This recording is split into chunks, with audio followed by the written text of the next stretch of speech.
Coming from the farthest reaches of the universe to challenge the worst toy repairs on Earth is the most powerful hero ever, toy-polloi. Hello and welcome to another video from toy-polloi, and in today's video we're going to be repairing this vintage Advanced Dungeons Dragons Elkhorn figure from LJN. Now Elkhorn seems to suffer with a very common problem, and that is the horns on his helmet get snapped off. I see this figure like this more often than not, but it should be a really straightforward thing to fix. All we need is a paper clip, some milliput and a pin vise, a little bit of paint, and we'll be able to make him look as good as new. The first thing I need to do is drill a hole in the remains of the original horn. Into this we can then insert some of the paperclip and make a basic shape that we can then sculpt the milliput on top of.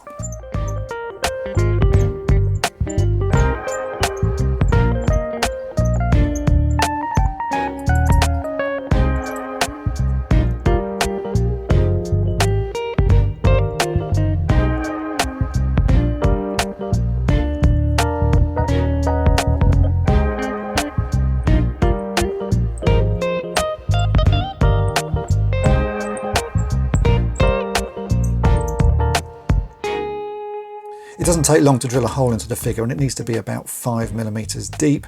Into that, as I say, we insert the paperclip, and I'm just going to use a little bit of super glue to hold that in place. You don't need a huge amount of super glue because really this is just a substructure that you're going to be putting the milliput on top of. And as you can see, I've already given it a little bit of basic shape so that it does look like the horn on the other side.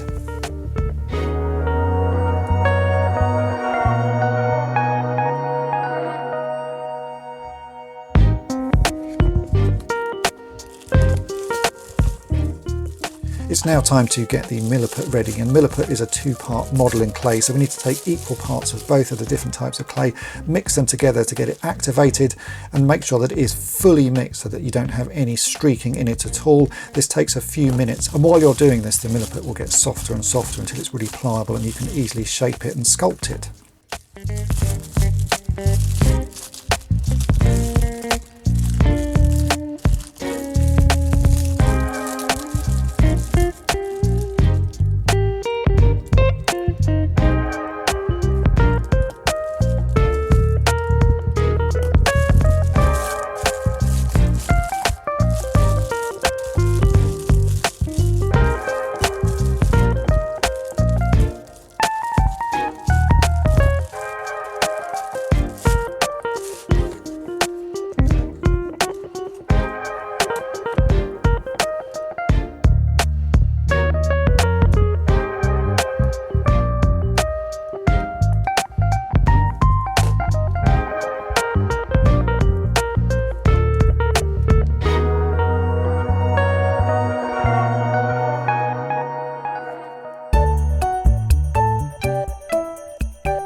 Now that it's all mixed together, I can start taking small amounts of it and sculpting it on top of the paperclip, and I try to form a shape that's as close to the other horn as possible. There's a little bit of toing and froing with this. You'll find that you'll make shapes and they don't quite work, but you can easily sort of reshape it and re-sculpt it.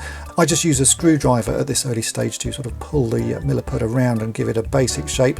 You can then use your fingers and water to sort of gently pull it around again and add more shapes. The water really helps smooth the surface, and after a few minutes I will have have something that actually starts to look like what I'm going for. It still doesn't need to be perfect because we will be coming back to this in 24 hours time when the milliput is set and doing some fine tuning with some files and some needle files, but the basic shape I want to get as close as possible. So I will spend as much time as needed just to get this as close as I possibly can at this stage, but if it's not quite right, it doesn't really matter. You can always fix it later on.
It's now 24 hours later and the milliput has had time to set, and it will be really firm by this stage, but it still can be shaped a little bit, which is what I'm going to be doing with these files. I have a normal nail file, which is the sort of file that you would file the nails on your fingers with. I use that to take off the sort of the larger areas that I want to remove. And then I have some smaller needle files just to get into the fine details and add a little bit more shaping. And then finally I have some 1000 grit sandpaper just to smooth everything off and make the final surface really as smooth and shiny as I possibly can. That means that when the paint goes on, you won't end up with any obvious blemishes. This can take a little bit of time, but it's well worth doing because the end result will look so much better if you get this stage right.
It's now time to add the paint, and I'm going to be using a couple of different paints here. I have a Vallejo model colour which is called flat yellow, and I have a game colour which is called gold yellow.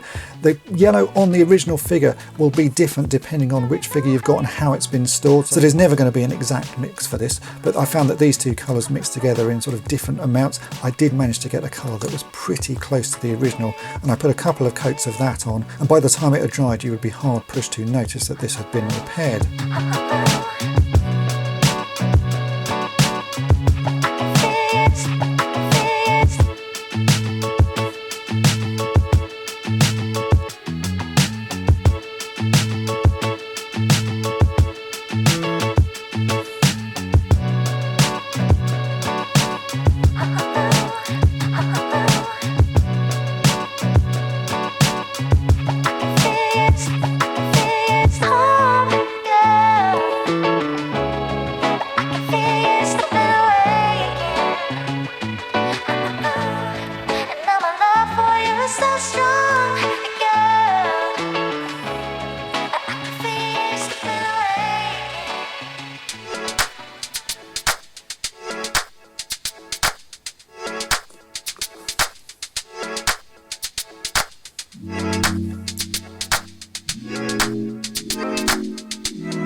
Once the colour paint had dried, it's then time to put on a satin varnish to give it the same sort of sheen that the original paint had. The original sheen actually has quite a sort of glossy finish to it, but over the years that has worn off, so this satin finish varnish will give it that same sort of lustre, a sort of slightly aged gloss finish.